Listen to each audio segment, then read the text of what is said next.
Have you ever wondered if your cell phone can help your marriage or hurt your marriage? We got a request asking us to talk about cell phones and marriage on our podcast. So today we're going to tackle that. Stay tuned. Hello, folks. I just wanted them to think maybe you weren't here. Well, there's going to be some people that might be really sad that they didn't hear me. Fine. Hello, folks. There we go.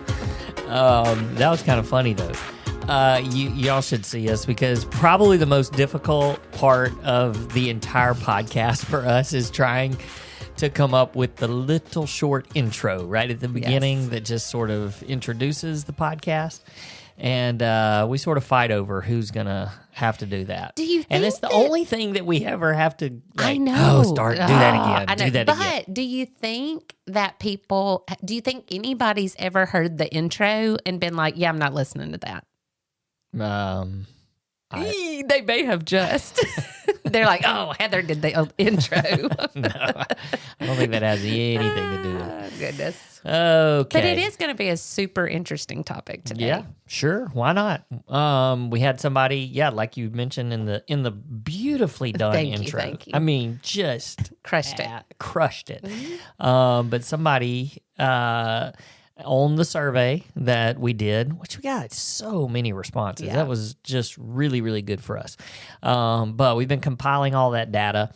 And so we were looking through some of the topics that were requested, and this one just caught our attention. We thought it was very interesting. Yeah. Because it wasn't, a lot of them are similar and they're really obvious things, but somebody said maybe talk about cell phone usage. Mm-hmm. You know what else is interesting?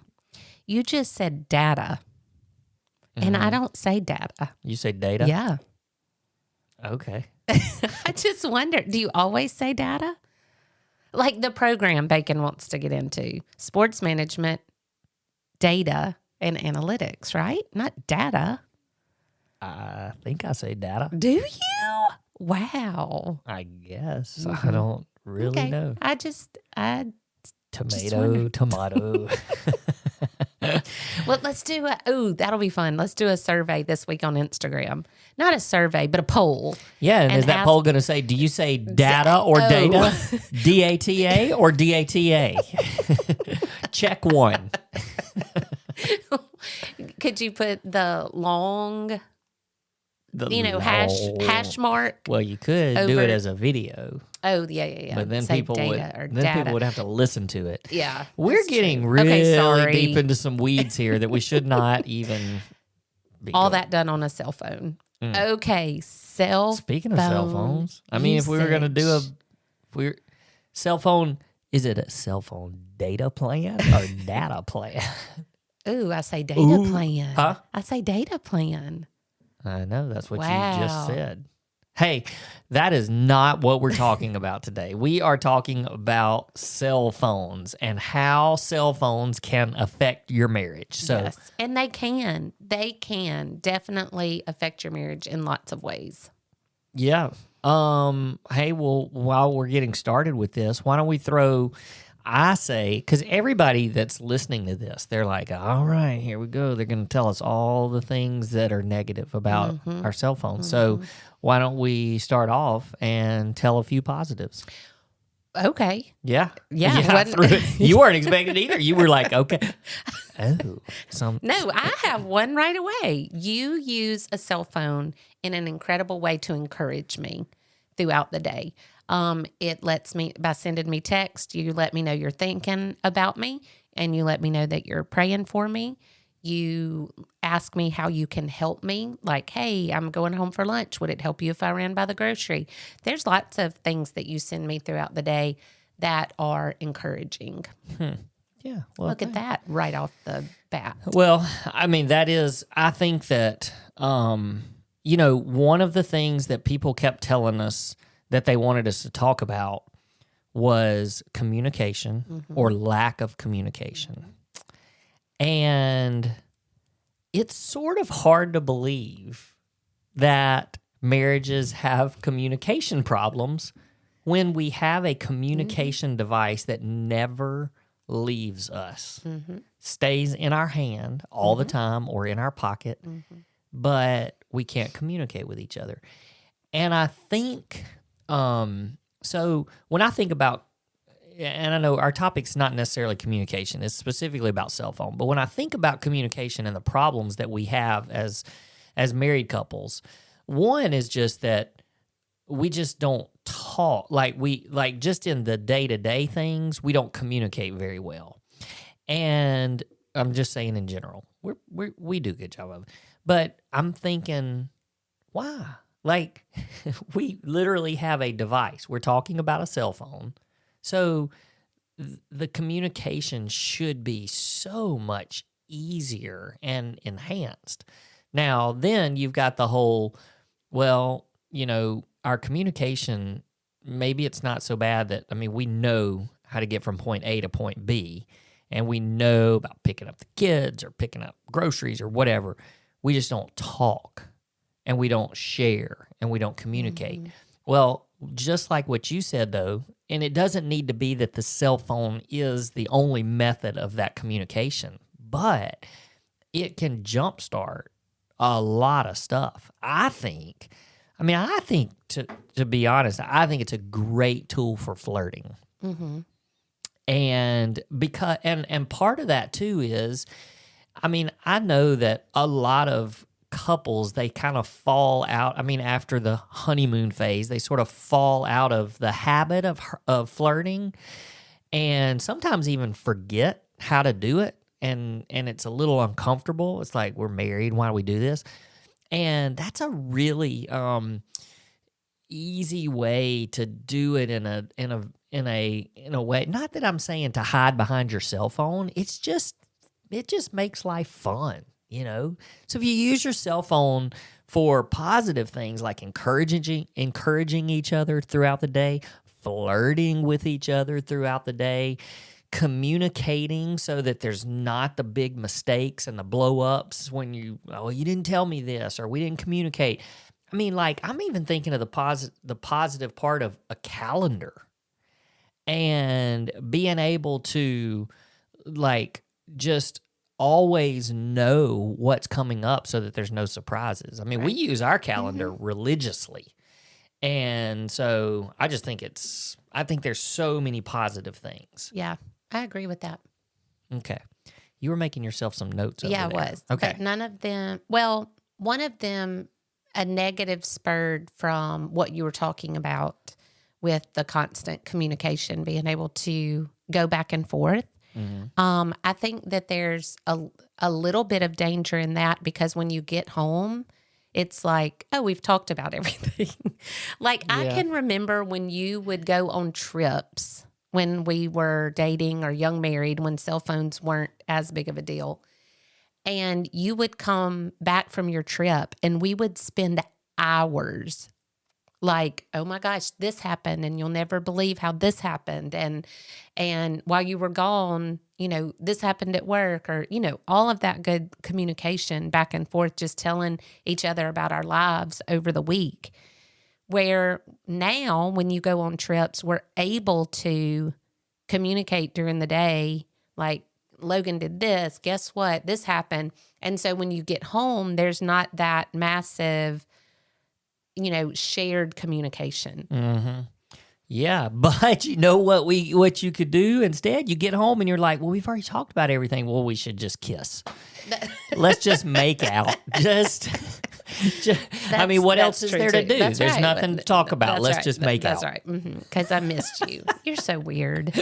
But yeah, I think that could be, part of it. They say women have a certain amount of words and men have a certain amount of words. And if you're all talked out by the time you get home, it's like, yeah, now I don't have anything else left to share with you, Well, I think, though, you remember when, we come from a different era, because we know that there's people that are younger that listen to us. We also know that there's people older than us that listen to us, and people our age. But when we were growing up dating, we didn't have cell phones. Mm-hmm. And so we weren't constantly talking, but we would get on the phone. Yeah. And just talk forever. Right. Mm-hmm. And so, I'm sure at some point we sort of even thought, gosh, I wish we could just kind of communicate all the time. And now we can. Like, okay, do you remember we had walkie-talkies? Yeah. Because, we grew up down the street from each other. I know we had And walkie-talkies. we had walkie-talkies. Like, we could communicate with each other when we wanted to. I remember going on church trips and like the two vans having walkie-talkies between the two vans, In case somebody got, lost or whatever. Yeah. But I think that cell phones take a bad rap, which they should in some ways, and we're going to talk about that. We're going to talk about some of the dangers, which most of you know some of the dangers, but we just want to point out some things. But what I want us to say, we started off with the positive because I think it's important for people to go, why are we not using it for more of a positive thing to grow our marriage? And like when you just think about, there's no excuse to not over communicate. There's no excuse to not send the encouraging text, to send the flirting text, to just have fun. I mean, like, if you look back through your text, and I would encourage you, here's a great little exercise to do. Look back through your text with your spouse over the last week. And if it's all business, change something this week. Like, you need to have fun.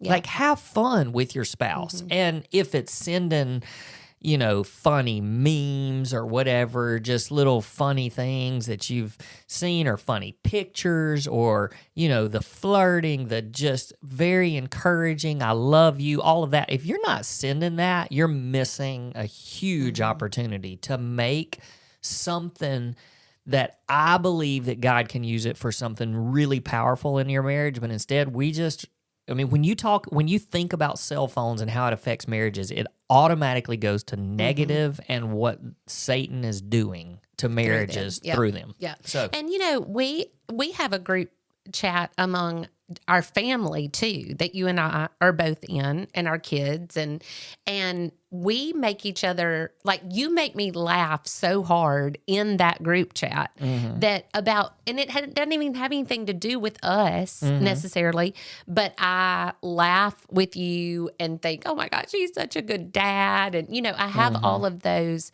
emotions. And that's not even text between just me and you. Yeah. It's just an encouragement with our four family, and those things, those GIFs or gifts or whatever that you send, and I mean, they make me laugh out loud. Okay, we're not going to do the data thing again. No, they're just gifts. Oh, are to they? you. Okay, but it makes me smile, and it makes me fall in love with you more, just because how you interact even among our family. So it's not just me and you. And I have another. I have a suggestion. Like, I think that part of this is, the more that I'm talking about it, I'm like, we've got to figure out ways as married couples to steal this back from Satan. Like, steal this back, because there's some of you that are thinking, oh, well, we've got to talk about the elephant in the room, that we're on our cell phones too much. We're playing games. We're looking at videos, whatever it is. But chances are, when that's happening, you're sitting in the same room with your spouse and you're both doing it.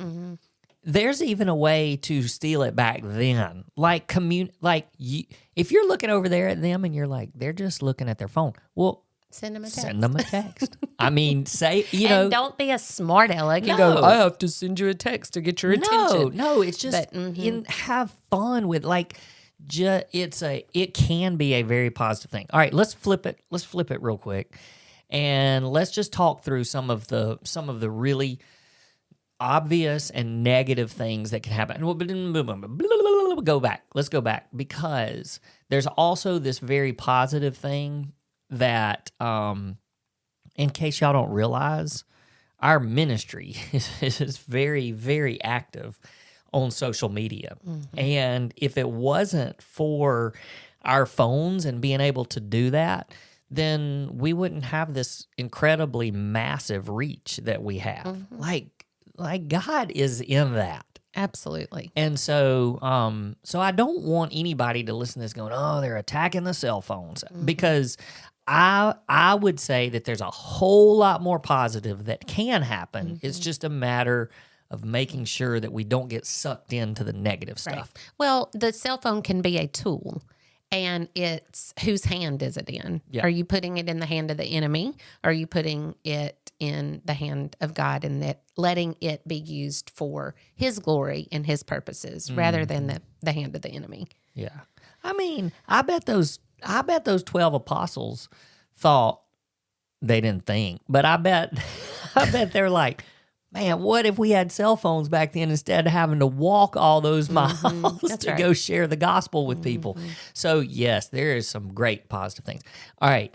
Now, let's go back. Let's talk about some negative stuff and how we can combat that in our marriage. First of all, I think this maybe goes without saying because we've said it a million times, but there's no passwords on your phone that your spouse doesn't know about. Right. We understand. Look, I mean, it's so crazy sometimes when we post things and the response that people give us. Sometimes you're kind of like, hey, maybe we should think before we open our mouths a little bit. But when people Or type. yeah, but we get some responses sometimes that we're like, come on, people, y'all know what we meant. But we both have passcodes on our phone because you're a teacher and somebody could come and pick up your phone at any time, a kid.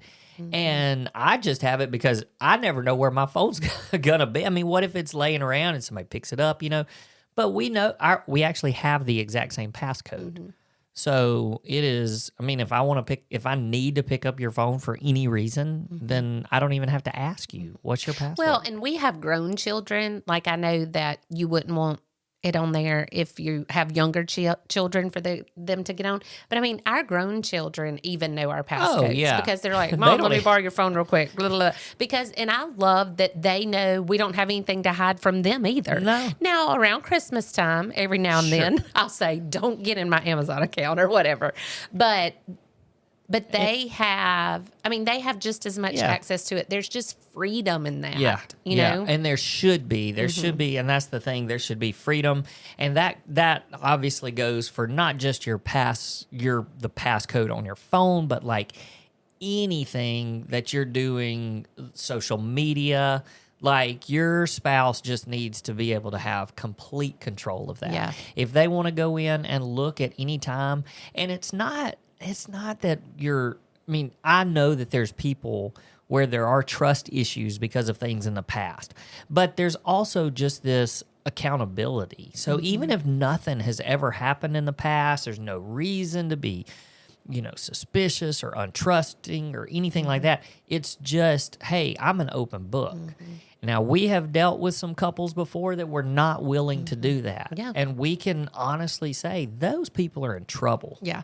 Well, and what's crazy to me is I actually heard somebody say in our counseling session one time that if there wasn't a passcode on it, that they probably would never want to pick it up.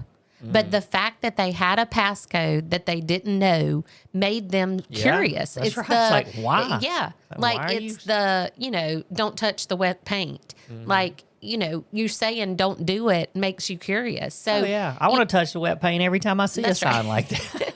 But it's like if you have a passcode on it, your spouse obviously is going to wonder why. Like you're hiding something. Yeah. But if it's not that, or the passcode, then it's like, well, I mean, he wouldn't let me have the passcode if he was hiding something, So I think it's just kind of a little bit, it's just a respect thing.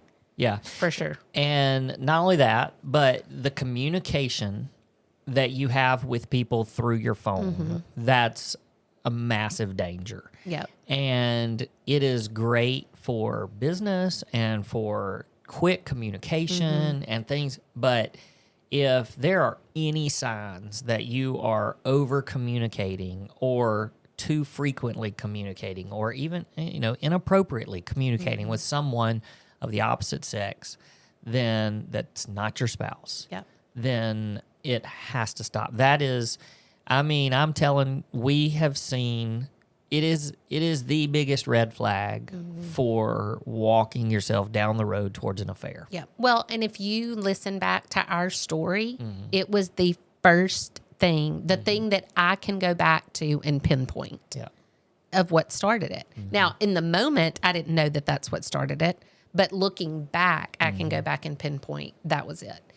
And that's one of the things that I wanted to address is it's not just communication that can be danger as far as talking to somebody that you shouldn't be talking to, whether it be through messaging or game, like the games they have talking through them or email or any of that. But also if you're like working too much on your phone, you can set, like when I was teaching in the classroom, I could set it that when I left at 4:00 or whatever, I could turn off email notifications coming to my phone because it keeps you from getting work emails when you're at home and being present, at home. So that was just another thing that I thought about. So going back real quick to just games and stuff like that, like you love playing games on your phone. I don't play games on my phone. And I don't want anybody to think that, oh, he's so good. No, I just waste my time doing other things, looking at sports things. But I don't play a lot of games. But there is a massive danger, and you mentioned that there is communication with people that you play games against. Not you. I'm saying in general. Yeah. And I'm just telling people that are listening, if you're playing games, even if you think that it's innocent, and you're playing games where it is connecting you with somebody of the opposite sex, and there's any sort of communication there, it's a slippery slope that you are heading down. And there's plenty of games out there where you don't communicate with people. Like all the games that I play, like Wordle and the little mini thing and the little, none of them, you don't talk to people. It's just you're doing that game, and that's safer. But I just think that that's one of those ways that Satan just tries to convince us that it's not a big deal. You're just playing a game. But I know and that you're just saying good job or you want to play again. Yeah, when you're playing a game and you're waiting on the other person, there's just this level of anticipation and waiting and that person paid enough attention to know it was their turn to play me.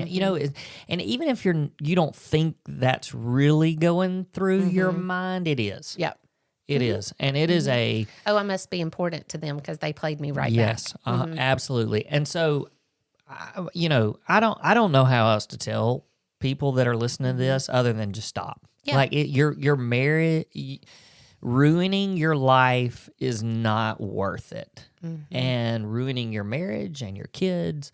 So it's just look, and I know we should write a book, but we could write a book about just this and the dangers and the boundaries that have to be in place. And so, so I'm just saying those are massive red flags that if it's going on your device, then remove it. Yeah. Go. Okay, I was just going to say that a lot of times when we talk to people, they want to know the difference between an emotional affair. Words are hard, and physical affair. And, we obviously could do a whole nother podcast on that. But I think that part of those emotional affairs happen when it's communication through devices like that, because it's easier to have that conversation behind a screen where you don't feel as bad about it and you can get away with saying things you wouldn't necessarily say.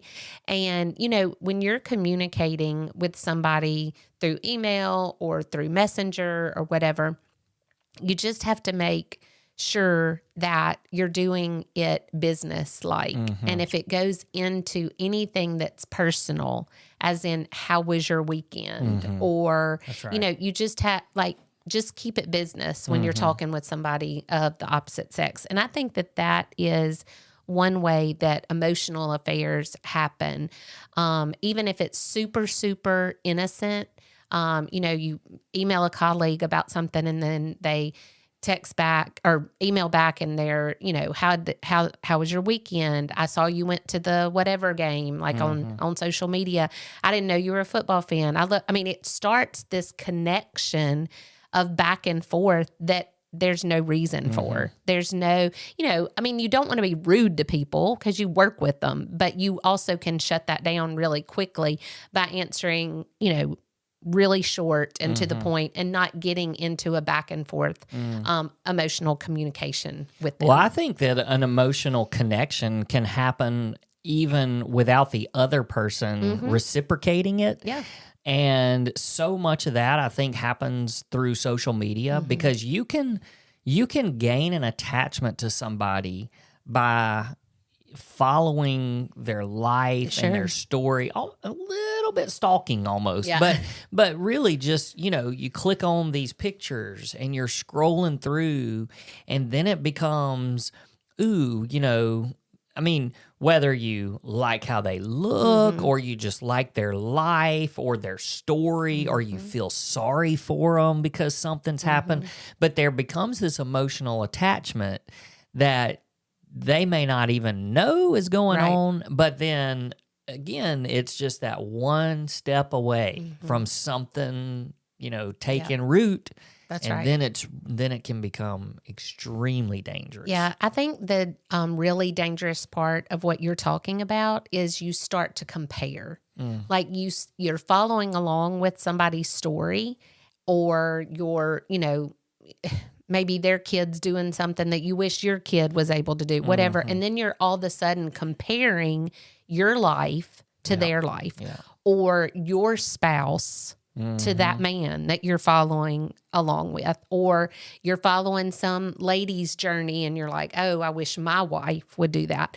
And, we couldn't do this episode without saying, social media is everybody's highlight reel, but that's true. And what you're seeing in that man or in that woman or whatever, in that person's marriage, what you're seeing, that's not 100% true. And it's not the only thing that's going on in their marriage. And I think that comparison with social media is probably one of the biggest dangers to a marriage, because you're comparing your spouse to other men or women, and you're comparing your marriage to other people.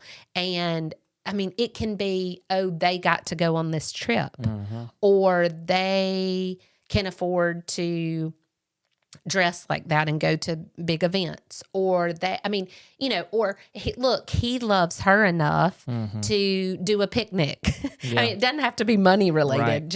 You can see something, oh, my husband did this for me.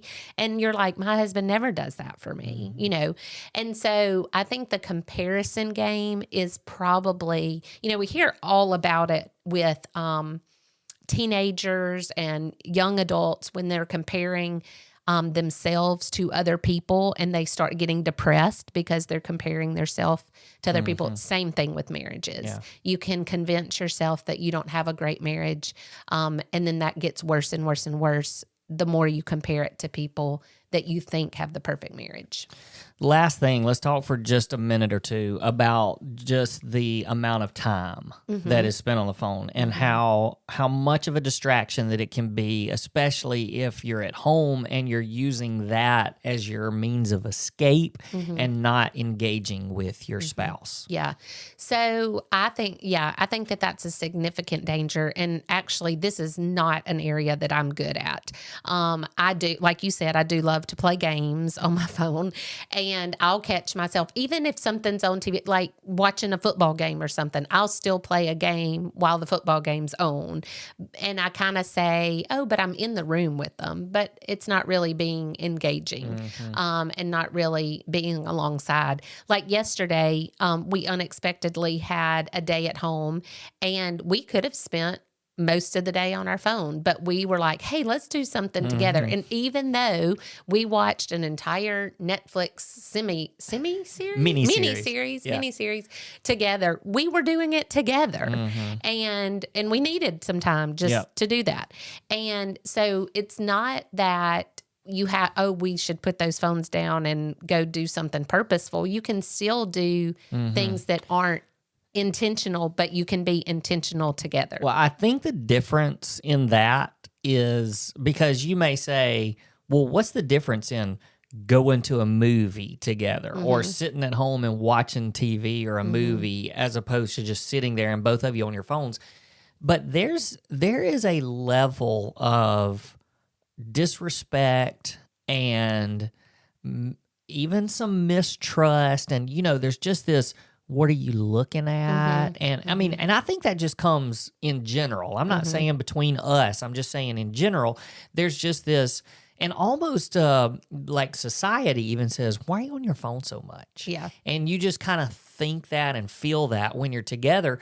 And so, yesterday, like you said, we watched several hours of a show and it was fun. Like we were just relaxing, but there was never this, you're not even paying attention to the show or you're not paying attention to me. I mean, we even were laughing because it was cold and I was trying to make your feet cold and stuff, and so there was that just, there's a difference in really being engaged, and your phone just puts us in another world that we don't need to be in all the time. Absolutely, for sure. And I was thinking about even last night, and this, like, you have to hear me. I'm not saying this was a negative, but it affected me. And you think about how this affected me, and you wonder how often that happens with other people too. Like I got out of the shower, put on my PJs, and came in. And normally you're reading, and then I get in the bed and I'm reading.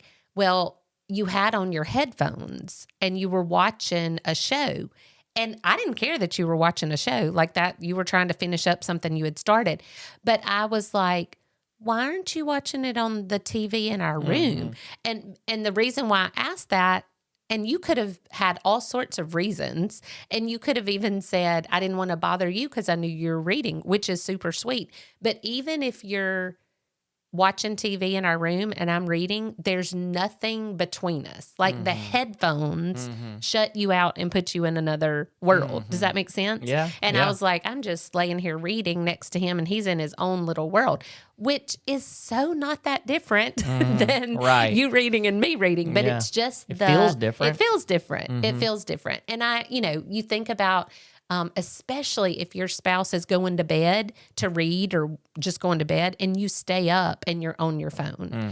It's like, go to the room and go to bed at the same time your wife does, or at least be in the bed, just to be together, because then that's that whole level, like you mentioned a while ago, of just, what are they doing on their phone? Like, why do they need to be in another room? It just raises, even if there's nothing to it. That's right.